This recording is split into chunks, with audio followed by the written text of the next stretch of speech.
Hello, everybody. I am Bridget Stomberg. And I'm Lisa DeSimone. And we are here with you tonight for a live episode of Taxes for the Masses. Today's episode is on U.S. tax policy and inequity. So despite Congress's best efforts to craft legislation that is applied equally to every single taxpayer, it turns out that there can be situations, some provisions of the tax code that can actually create or exacerbate inequity. So tonight we're going to talk about 3 of those provisions, and we're also going to talk about some tax policies that Congress crafted specifically to try to address some inequity that already exists in the United States.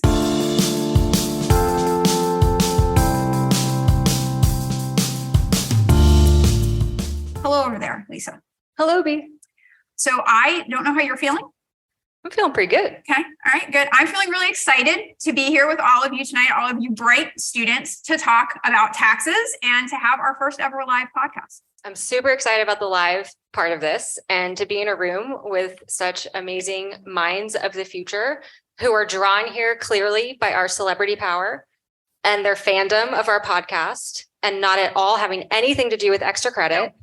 No. Nope. The quest for knowledge is truly admirable. It's great. It's great. It's beautiful to see. So why are we here tonight? Why do we have a podcast? Why do we have a podcast? It turns out people seem to think that taxes are like complicated and boring and like scary and boring and like complicated and boring. And we don't think that taxes are like that. We think they're fun and interesting, and we like talking about them. And we think they're also really impactful on people's lives. And so we started this podcast because we wanted to make other people find them as taxes as fun and interesting and understand the impact as much as we do.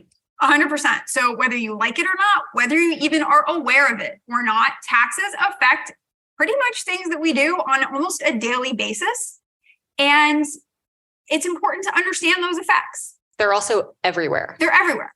Everywhere. And so what we're going to learn a little bit about tonight is taxes don't only affect your financial decisions. Believe it or not, they can also affect social decisions and social interactions. And we've been fortunate enough to have some colleagues who have also assigned our podcast for extra credit. And so we've gotten feedback from students that they're really interested in societal inequities and how tax policy could be used to help fix that, or sometimes how tax policy goes wrong and makes those inequities worse. So that's why we chose that as our topic tonight. Absolutely. So we have 3 goals tonight. The first sort of overarching goal is education. We want to talk to you about some of these tax policies that have real social impacts so that you're aware. Second thing that we want to do a little bit more specifically is we're going to talk about 3 specific tax policies that, although they treat taxpayers equally, actually exacerbate some inequities that we have here in the US.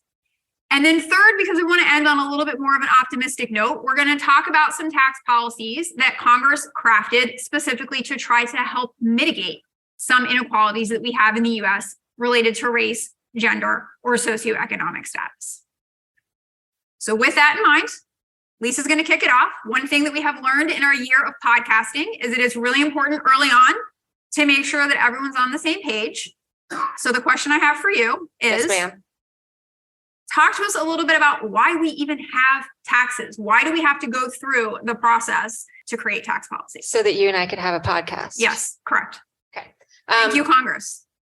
But in all sincerity, so there are 3 main reasons why we have taxes. One are probably, it's something that you can easily think of. We like nice things in society, things like roads and education and causeways in Florida that, you can actually drive across and things like that. And so the government needs to collect money in order to create those things. And it turns out that tax revenue is pretty much almost the entire source of government funding in the US. Every dollar that we spend that we don't borrow pretty much comes from tax revenue.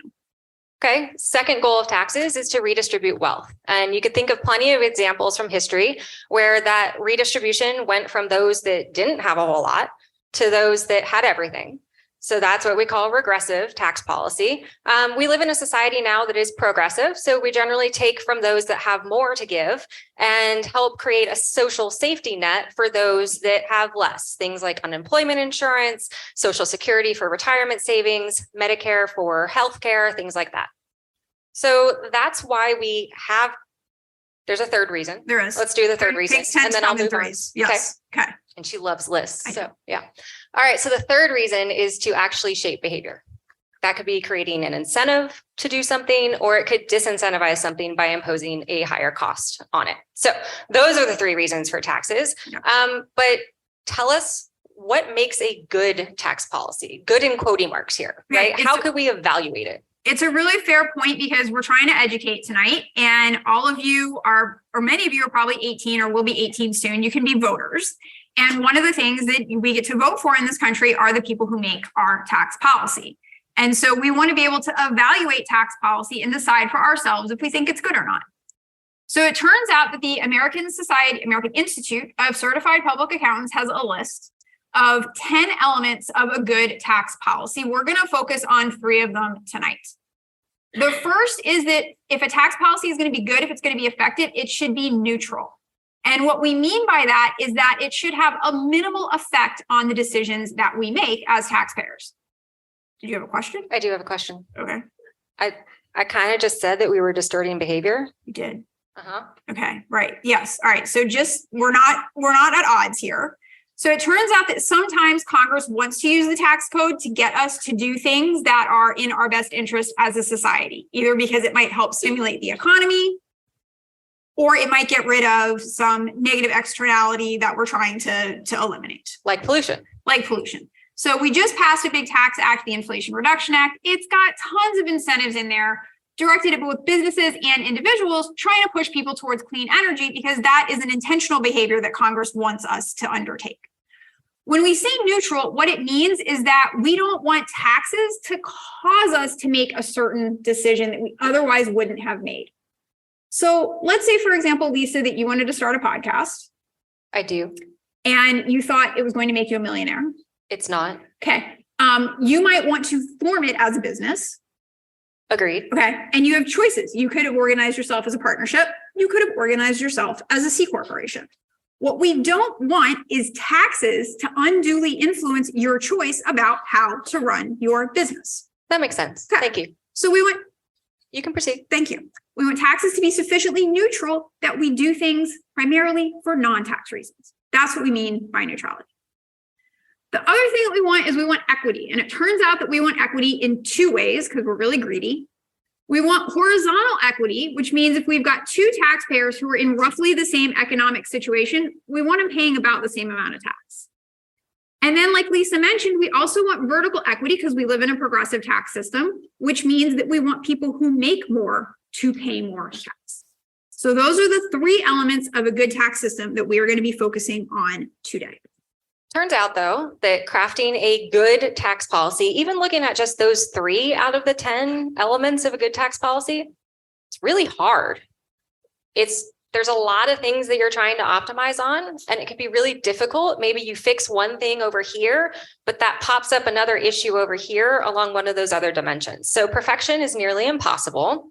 And our talk today is going to highlight some pretty well-intentioned policies. So the intention was good. The government was not trying to create inequity, but unfortunately, it did create some inequities. And most tax policies, in fact, all of them have to treat people equally, but equality doesn't necessarily equate to equity. So back to that idea of defining our terms, because this was something that I didn't fully appreciate until recently. So I think it would be useful to have a little bit of a discussion about what is the difference between equality and equity. It's fair. They seem like they should be synonyms, but they are not. So the best way I had it explained to me was actually an example I heard about a school teacher, an elementary school teacher, who went up to a little boy in her classroom who had a scrape on his knee. And she said, "Would you like a Band-Aid for the scrape on your knee?" And the little boy said, "Yes, that would make me feel a lot better." And so she gave him a Band-Aid and put it on his knee. And then she went to another student in the class who had a scrape on her elbow. And she said, "I see you have a scrape too. Would you like a Band-Aid?" And the little girl said, "Yes." And the teacher put a Band-Aid on the little girl's knee and went around the class and did the same thing, giving everybody a Band-Aid on their knee. So treating every student equally, but that Band-Aid really only helped the students that had a problem with their knee. It did not help those that had a problem on their elbow or somewhere else. So we picked 3 tax policies to highlight today. Sadly, there are more than 3 tax policies that, even though they treat everybody equally, can lead to these disparate impacts and outcomes that Lisa was referring to. So the way that we settled on these 3 was we tried to pick policies related to activities that you are either currently engaged in or likely to be engaged in the near future. So we are going to talk about tax policies related to getting an education, getting a job, and getting married. All right, so let's start with a tax policy related to getting a college education. So the tax policy, the federal government allows taxpayers a benefit to make a deduction, get a deduction on their tax return related to interest that they incur on debt that they take out to get a college education. So to be specific, taxpayers can deduct up to $2,500 of interest expense on student loans. And if you have interest that is above that amount, well, you're out of luck and you're not going to get any tax benefit for that. So any interest that you spend that is above $2,500 isn't going to generate a tax benefit for you. Now, why does this policy exist? It exists to subsidize higher education, not just for people who can afford it, but for people who also might have to take out some loans to get that college education. Because we know that in this country, for the most part, college isn't free. If you're not fortunate enough to get a scholarship, and if you're not fortunate enough to have a family that can pay that tuition for you, you might have to take out some loans to be able to do that. All right. And so that's why this policy is there. We want a more educated population because studies have shown that when a citizenry is more populated, the economy is better. There's more likely to be innovation. So the government has a very strong economic incentive to encourage people to get an education. All right. So I think on its face, this seems like a really great policy. Lisa, what could possibly go wrong here? So the problem with the policy is that white students have on average about half as much debt as Black students. So the average white student is able to deduct 100% of their interest, and the average Black student is not, because that deduction was capped at $2,500. Now, why is that the case? Well, we know we have a wealth gap here in the US. We know we have intergenerational wealth that differs significantly across white versus Black families. And so those white students maybe are better able to rely on their parents or older generations to help pay for their higher education. Black students instead not only have to go to the first tier of direct federal loans, but often have to go to the second tier called PLUS loans. Those loans allow you to take out higher amounts of debt, but in return for that higher amount of debt, you end up paying also a higher interest rate. So more debt, higher interest rates, and now we've exceeded that deduction cap of the policy. Okay, so you just said that in words, and I believe everything that you said, but I'm a numbers person and I would like an example, please. Let's do an example. All right, so take a Black graduate who has a little bit more than twice as much debt as the white graduate student. So the Black graduate student has loans of $55,000. The white graduate student has loans of $26,000. First year of interest, as you would expect, we're actually holding rates constant here. So we haven't imposed a higher rate on the Black graduate student. Holding rates constant, as you would expect, the first year of interest on that debt is a little more than twice as much as the white graduate student's interest in that same year. Okay, so the Black student gets the full deduction. They get all $2,500 because their interest is almost $2,900. The white student has a deduction of $1,372, exactly equal to their amount of interest. So while the white student gets actually a smaller amount of deduction here, the subsidy of the debt in terms of the after-tax cost of the debt to the students is only 18% for the Black graduate student and 22% for the white graduate student. So the fact that the Black graduate student had more debt and that the policy was capped at $2,500 means that the Black student is hurt relative to the white student because of that cap. And like you said, this is happening even though when you look at it, the Black student actually got a higher tax deduction. They got to deduct a whole $2,500. The white student didn't get to do that. But because the Black student had so much more interest expense to begin with, because they had more loans to begin with, like you said, the tax subsidy is lower. Equal treatment, disparate impact. Exactly. And so if we look at how the benefit of this tax policy is spread across households by income of the household, unfortunately, you can see that the low income households that need this benefit the most, they need the most help to afford higher education, they're the ones who receive the least benefit. They actually receive less than half the benefit of median income households. And one thing to note about this is that this is among taxpayers who are actually eligible to get the deduction. So it's not like you can look at this and say, well, people who go to college make more money and that's why they're getting more of the deduction. It turns out that a really big reason a lot of these lower income households don't get the benefit of the deduction is either they don't know about it or because the calculation is sufficiently complex that they either don't try or they make an error when trying to claim the benefit and they don't get all that they should. So we're talking about student loan interest, and it strikes me that this might be a stupid thing to talk about because didn't President Biden just say he was going to forgive all of our student loans? He did. There's a little bit of a question as to how much he's going to be able to do that now. Okay. But it's a fair question. Okay. Unfortunately, the answer is pretty much the same in that the student loan forgiveness is very likely to benefit the higher income people more so than the lower income people who needed it the most. So the Penn-Wharton group estimates that about 70% of the forgiveness is going to go to the top 60% of Americans by income, and individuals making between $82,000 and $141,000 are going to receive the greatest share of the forgiveness at 28%. And just to put that into perspective, median household income in the US right now is about $70,000. So more than 50% of households have income less than these amounts. So this is an example. This isn't exactly a tax policy, but this is just another illustration of how something that is intended to either benefit everybody equally, or in this case, it was actually supposed to benefit lower and middle income households, isn't really doing that in practice. So lots of problems with the tax policy related to higher education. Why don't we talk about getting a job? All right. So absolutely. After you graduate, you are no doubt going to get a fantastic job that you love, that is going to pay you fairly. And one question that I'm sure you are sitting here asking yourselves is, how is the government going to tax my income from compensation? All right, so many of you might know that compensation from a job is treated as ordinary income in the US, and that unfortunately gets taxed currently at a top rate of 37%. It's a graduated bracket, so a graduated scale, tops out at 37%. And then on top of that, because of the fact that you are working as opposed to investing, so you have compensation for your services, you are subject to payroll taxes as well. That's in addition to income taxes. That is not an income tax. It is separate. It pays for things like federal unemployment insurance and Social Security and Medicare and state level unemployment insurance as well. And so that's going to be at least 7.65% up to about your first $150,000 that you earn.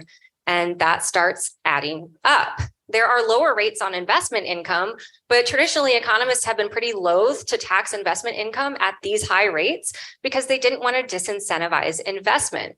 Investment being important to the economy and economic growth and all of that. That view is starting to change a little bit with the rise of interest and awareness of inequality and inequity in society. And you can talk a little bit more about that. Yeah, so it's totally logical, right? If we want people to invest, if that's the behavior that we're trying to shape, then one way that Congress can do that is by offering lower tax rates on investment income. It's logical. It makes sense. The problem is, like Lisa just explained, what that means is if you're out there working and you make $1 of income, you could be losing as much as 45 cents of that dollar to the government in taxes. Whereas if somebody sitting next to you is making $1 in investment income, they might only be giving up 24 cents of that dollar to the government in taxes. That's quite a difference. And what's really kind of sad about this particular policy is that, you know, it kind of hits the trifecta of inequity. It disproportionately affects people of lower socioeconomic status. It disproportionately affects people of color, and it disproportionately affects women. Let's talk through that. So what this graph is showing is the composition of income across income brackets. That dark blue line is wages and salaries, income from working. That bright pink line is income from investing. And what you see here is as people get wealthier, moving from this side, from left to right, that pink bar gets a lot bigger. All right. So people who are at the lower end of the income distribution here are potentially giving up a higher percentage of their income to the government in taxes. The other thing that we know is that women tend to invest less than their male counterparts do. There's lots of reasons for that. Women tend to be a little bit less more risk averse. Women actually tend to think of themselves as less competent investors. They're less confident in their investing abilities. And the third thing that we know is also that people of color are less inclined to invest. And there's a couple reasons for that. One is that they have less intergenerational wealth, like Lisa talked about. They have less of a security blanket, a safety net to fall back on if those investments don't pan out. And they also have less exposure to education about investing policies from family members and things of that nature relative to their white counterparts.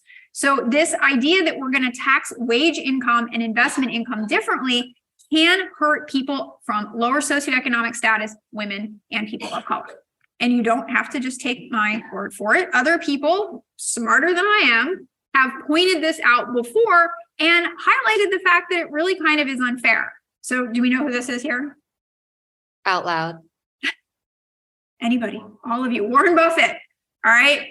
So Warren Buffett gave an interview back in 2007 and said, quote, "I will probably be the lowest paying taxpayer in the office." That's insane. That's mind-boggling. All right. And when you dig a little bit further down into this news article, the journalist concluded that Warren Buffett paid a rate of only about 18% on his income, whereas the average person in his office staff paid a rate of almost 33%. Now, to be clear, Warren Buffett paid a lot more tax in dollar terms because he had a lot more income, but his rate of taxation was almost just half as much as the rate of taxation paid by those other people in his office who weren't making as much investment income as Warren Buffett was. Now, you know, I like Warren Buffett. I didn't know that. Oracle of Omaha. Okay. Financial genius. Okay. I'm a bit of a fan. Okay. But I also like to verify things myself and get my hands dirty with the data. So can we look at the numbers ourselves, please? All right. So just to prove it out with math, because numbers don't lie, let's say we have a laborer. So like Dolly Parton, 9 to 5. Dolly Parton, 9 to 5. I like it. And we have an investor, someone who's just kind of sitting back and let the money roll in. Digging deep here. I'm thinking Jermaine Dupri, Money Ain't a Thing. I am very impressed at the breadth of those musical references. So we'll take those two individuals, Dolly Parton and Jermaine Dupri. Dolly Parton making $50,000 a year from a job. So this is wage and salary income. She's working hard for the money. She is. She's going to pay about $6,700 of income tax. And then she's also got that $3,800 of FICA tax that kind of sneaks up on you there. So her take-home pay is going to be just north of $39,000. She's paying an average tax rate of 21%. Other side, we've got an investor sitting back, letting the money roll in, also making $50,000. Income taxes, lower rate, only $1,200. And we get away without having to pay any payroll taxes. So this investor is walking away with almost $49,000 in after-tax income for a cool average tax rate of only 2.5%. That is insane. It's a big difference. It's a huge difference. And what I hope you can see here is that we have just violated horizontal equity pretty badly. We've got two taxpayers who are making the exact same amount of money, and we are taxing them quite differently. And if you go back to that last slide with my favorite financial guru. Let me put it up so you can see him one more time. That's violating vertical equity. Yeah. Pretty badly. Yes. So this is a situation, and it's been this way for quite a while, where we are violating both of our equity principles and taxing wealthier people at a lower rate of tax, and in some situations, taxing people with the same income quite differently. All right. So we covered getting educated. We've covered getting a job. Our next topic might be a little bit further out for some of you, but it's one of the biggest, if not the biggest, financial decisions that you will make in your life. Did you just say the biggest financial decision? Did you just say marriage is a financial decision? Yeah. You are not a romantic. Finance is my love language. Let it go. Finance is not a love language. It is in my house. Sorry. Okay. I'm sorry. Finance, not a love language. The policy that we're talking about here is that in the US, if you are married for reasons other than finances or even for finances, the IRS is going to allow you, or Congress is going to allow you to file one tax return, report all of your income on that one tax return, and subject your pooled income to a set of tax rates. Okay. It turns out this is not the case in every country around the world. In fact, in Canada, just to the north of us, every person is required to file their own tax return and pay their own taxes, regardless of if they're married or not. Now, why this is the case in the US is kind of a long story, but ironically, it stems from a desire a long time ago to make sure that married taxpayers were all treated equally. It used to be the case that there were some different laws that applied to married taxpayers depending on what state they lived in. We wanted to do away with that, and we wanted to make it possible to really simplify the tax return process for married couples by letting them file just one tax return. And that seems like a pretty good policy to me. I don't know how you can argue with that, but I'm going to stand back and wait for it. Yeah, so there's a problem here. Yeah, and the problem is that marriage can actually increase or decrease your tax liability relative to remaining unmarried. So I'm not saying don't couple up. I'm saying think about the impact that getting married versus remaining together and remaining unmarried could have on your tax burden. So this is data from the Office of Tax Analysis. And what it's showing is the relative share of income that's earned by a second earner in the house. And it's showing the tax penalty or benefit that changes as that share of income earned by the second earner increases. And so what you can see is that households that rely on a single earner are more likely to get a marriage tax benefit, so they're better off getting married. Whereas households that rely on two earners, they're worse off. They get a marriage tax penalty. And that's a problem because we know that households where income is earned more equally between the two partners, so where it's split 50-50 or 60-40, say, they are far more likely to be Black than to be white. So those Black households are far less likely to gain from getting married. They're far less likely to get a marriage tax benefit. And if they do get one, it is likely to be much smaller than a comparable white household. Let's look at the numbers. Yeah, because the thing is, I'm not good with graphs. I will admit that publicly on a Zoom recorded podcast here. So I kind of see what's going on here, but I don't totally see what's going on here. So let's do an example to make it crystal clear. Okay, and so what we're going to do here is we're going to take a Black couple and a white couple, and we're going to hold total income in the household constant. So they're doing pretty well for themselves. Both households are earning $205,000. The difference is that in the Black couple, you've got two workers earning that income, and in the white couple, you've just got one earner. Yes, ma'am. Why is that? Why do we need two people to make $205,000 in this example and only one person to make $205,000 in that example? Yeah, it's a great question. Unfortunately, we have a pay gap here in the US where a Black man earns on average 73% of a white man, and a Black woman earns on average 63%, 63 cents on the dollar.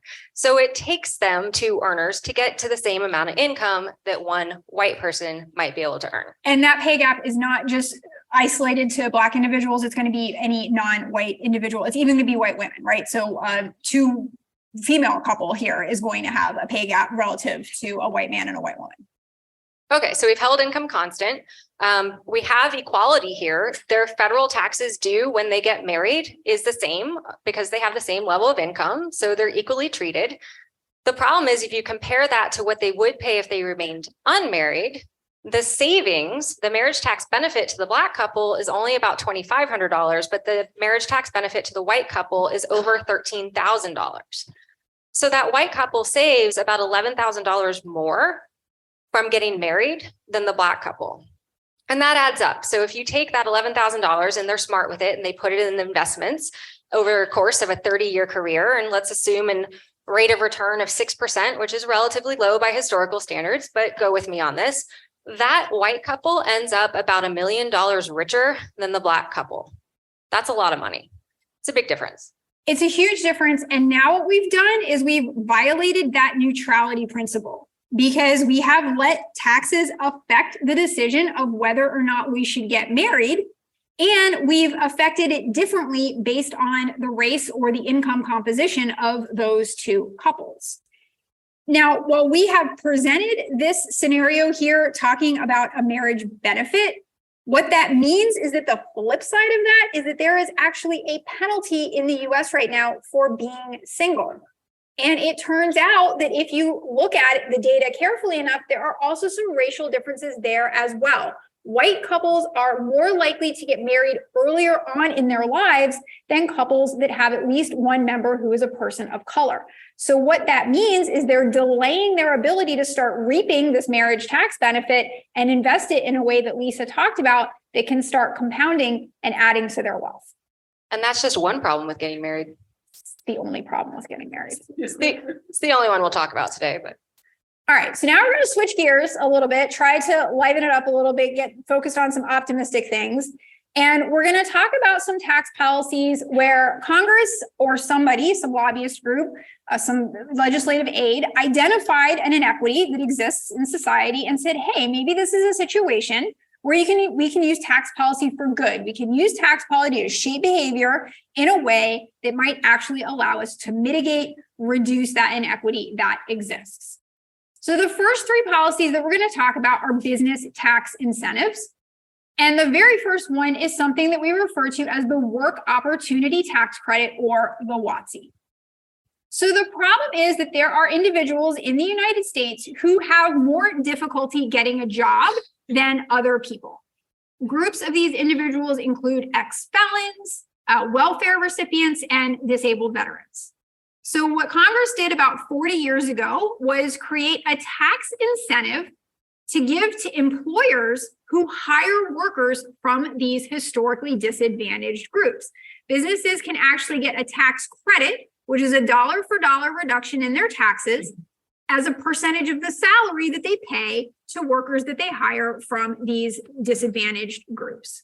So the goal of this policy, on the one hand, is to have more diverse workforces, which is something that we're seeing a lot of interest in the ESG movement.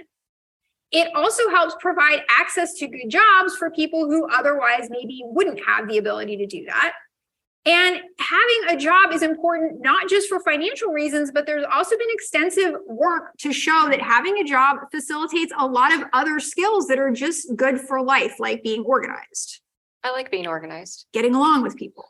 I like mostly getting along with people. Taking direction. I don't like taking direction. Okay. So once you have a good job, you might start looking for a place to live. So Lisa, tell us about the tax incentives related to affordable housing. Yeah, I don't know if anybody's heard, but we're kind of having a little bit of a cost of living crisis in the US right now in a lot of localities. We're having a homelessness crisis. And so a lot of this is driven by people not being able to afford a place to live and put a roof over their heads. So there's a tax incentive called the Low Income Housing Tax Credit. And the idea is to encourage businesses to build or rehabilitate locations, rental facilities, rental housing for low-income residents. And a lot of localities are starting to require that any new residential building have a certain number of these low-income units, with the idea being that we could increase supply and ideally keep rental prices down overall. So we've got a job. Yes, we put a roof over our head. Mm-hmm. You might be thinking about getting married. Yep. Family kind of tends to, maybe for some people at least, follow after that. And I've heard that having a job and having a family, little bit of a balancing act. It is. So it is. It can be challenging. Speaking as a working parent, it can be challenging to have a full-time job and to have a kid, because it turns out that in the United States, the government will only start taking care of your kid on a regular basis once they turn 5. But you need to do something with them for that first 5 years of their lives. Taking a toddler to work typically doesn't work out that well. And it turns out that only 11% of workers have access to employer-provided childcare. And employer-provided childcare is really nice because A, it's a person to take care of your kid, but also oftentimes if it's at your place of work, that makes your life a lot easier. You don't have to go to multiple places. You don't have to drop your kid off at daycare and then go to work. If your kid gets sick, you can immediately be there to pick them up. Maybe you can even pop down and visit them during your lunch hour. There's lots of benefits to having employer-provided childcare, but only 11% of workers have access to it. And it turns out that a lack of affordable, convenient childcare is one of the major drivers of the worker shortage that we're experiencing right now. So there is a tax incentive for businesses that provide childcare to their employees. And there's two ways that you can do this. You can either construct and run your own site daycare facility. Patagonia does that.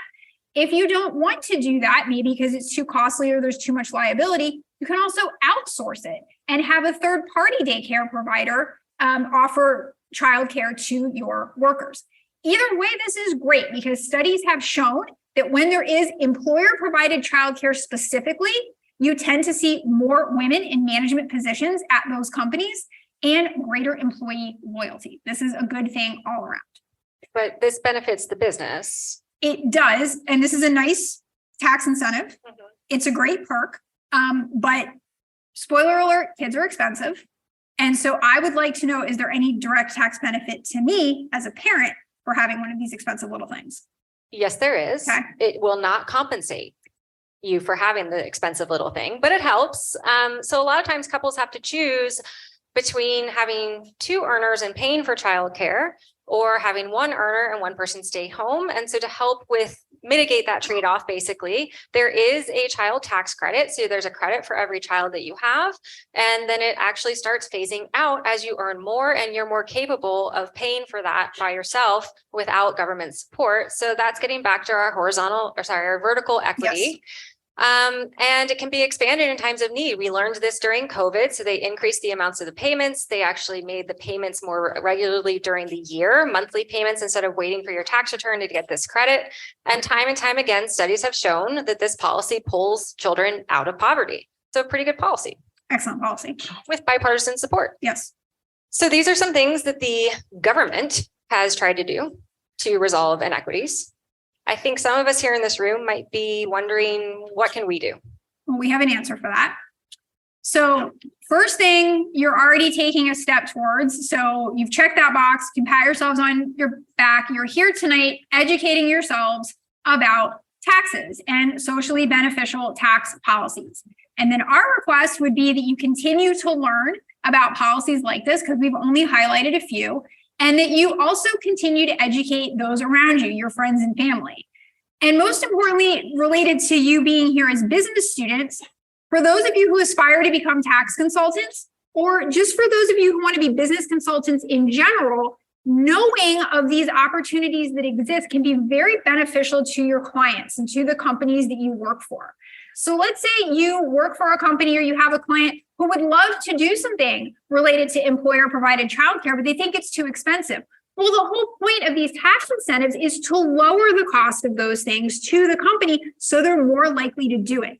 And if you know about these policies and you can inform your clients about these policies, you can really add value, not just to your client's bottom line, but you also in some way can help society, even as a tax person. And I think that's pretty cool. It's very cool. And one of the problems that you've pointed out repeatedly with some of these policies is there's actually a very low uptake rate with many of them because people just aren't aware that they exist. So educate yourselves, educate others, and help improve that awareness. Absolutely. And then once you become educated, vote. You don't have to vote for anything that we've talked about here tonight. We're not here to endorse specific policies and get you to go out and support our political agenda. That's not the point. The point is just to educate yourselves and vote for the policies that you think are the most effective and that you support. We really enjoy having an informed electorate. And an active one. Yes. Yes. All right, the third thing you can do, we've mentioned a few times, the pay gap and the consequence the pay gap kind of has in trickling down and affecting a disparate outcome of some of these policies that treat people equally, but ignore the different earning ability of different groups in US society. So do what you can to fight to close that pay gap. Someday you're going to be a manager, someday you're going to be setting the pay for some people. So keep that in mind. And then finally, implement what's called nudges. These are ways of gently encouraging people to do things that are hopefully in their own best economic interest. So a big example that's being discussed right now is to automatically enroll employees in retirement savings, employer provided retirement accounts, things like 401ks. You can unenroll if you choose to. That's fine. You're not forced to save for retirement, but studies have shown that employees tend to be very passive when it comes to saving for retirement. And so if you automatically enroll them, you can increase the amount of savings that people have and start to decrease that wealth gap. So it's pretty important. Absolutely. All right. So assuming that none of you have ever heard an episode of our podcast, we always like to end it with a segment that we call the good, the bad, and the ugly, which we shamelessly stole from a classic movie that my co-host has never seen. Another thing to tell you about us is that I am the resident pessimist of the group. So typically when we start this segment, I am always turning to Lisa to say something good because I never have anything good to say. She has a nickname, Bleak Bee. Is my nickname. Also her rapper name. Is well earned. But tonight I can definitely start out with the good, and that is that we got to be here with all of you tonight and do this live podcast. So thank you to Professor Wild. Thank you to RSM. Thank you to everybody. Thank you to all of you for being here in the audience and letting us do this because it's been pretty fun. It's been super fun. And you've left me with the bad. So thanks for that. So I'm going to go back to something I said earlier, which is creating good tax policy. It's hard. We're not trying to say it's easy and that all policies should magically be better because it is hard. But we do think that with some increased awareness of some of these issues, the pay gap, the wealth gap, and thinking about disparate impact, hopefully we could do better, but it is hard. Absolutely. So that just leaves the ugly. And in this case, I'm trying to expand my vocabulary. I'm trying to be a good example for my 8-year-old. She likes to call things dumb. And I say, we can't say dumb. We have to be more colorful with our language. So instead of saying ugly tonight, I'm going to say discouraging. So I think the thing that's been discouraging about the talk and discouraging putting it together is that it turns out that policymakers can't do it alone. So even if policymakers have identified an area of inequity and they have crafted a tax policy that they think could be very effective at addressing that inequity, people still have to go out and take advantage of the tax policy. And so we hope that tonight we've taken one small step in spreading the word about some of these beneficial tax policies, because it really does take more than just the policy itself. People have to take advantage of it in order for it to affect any real change.